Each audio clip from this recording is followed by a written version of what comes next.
Most people think making someone obsessed with you requires constant attention, high status, or flawless looks. They are wrong. Obsession isn't born from what you give someone. It is born entirely from what they invest in you. In psychology and economics, there is a hidden cognitive bias known as the sunk cost fallacy. When a person invests their time, emotional energy, or thought into something, their brain automatically upgrades its value to justify that effort. The top 0.01% of psychological experts know that you don't build obsession by doing things for them. You build it by subtly, systematically setting up scenarios where they must earn your validation. The moment they cross a small boundary to please you, their brain rewires to think, if I am working this hard, they must be incredibly important. How do Hollywood writers keep you hooked on a TV show for years?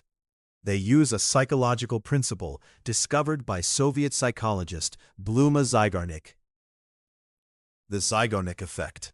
Human brains are hardwired to despise incomplete tasks or unanswered questions. We forget finished stories, but an unfinished story loops in our minds endlessly. Most people give away their entire narrative on the first few dates. They share their past, their traumas, and their exact feelings. They close the loop. To create absolute focus, you must intentionally introduce narrative openings. Share a fascinating glimpse of your mindset, a unique ambition, or a profound perspective, and then casually change the subject. Leave a question hovering in the air. Because the brain cannot stand an open loop, they will spend hours when they are alone trying to solve the puzzle of you. Now, let's look at neuroscience. What creates the deepest addictions on Earth, from slot machines to social media algorithms?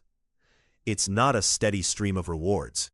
It is variable rewards. If you feed a laboratory mouse a sugar pellet every single time it presses a lever, it eventually stops pressing the lever when it's full.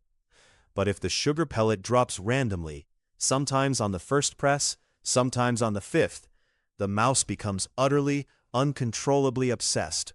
It will press the lever until exhaustion.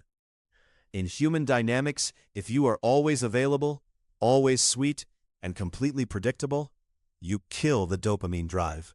Your validation becomes a fixed currency. True mastery involves breaking the pattern. Be deeply warm, intensely present, and completely engaging during one interaction. Then, during the next, be perfectly polite, but slightly distant, busy with your own world. This shifts their brain from a state of comfort into a state of dopamine seeking. The deepest layer of obsession isn't romantic, it's philosophical and identity-based. This is what we call identity anchoring. Most people flatter someone's surface-level traits, their looks, their clothes, or their status. It feels good for a second, then it fades.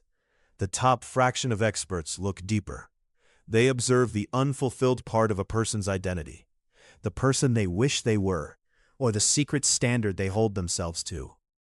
If you notice a small, meaningful detail about their character that everyone else misses, and you validate that hidden side of them, you anchor yourself to their very identity. You become the only mirror in the world that reflects back the version of themselves they love the most. They won't just be obsessed with you, they will be obsessed with how they feel when they are around you. Obsession is never about force. It is about understanding the delicate, quiet laws of human nature. Open the loops, vary the rewards, let them invest and reflect their true self. Control the narrative, and you control the focus.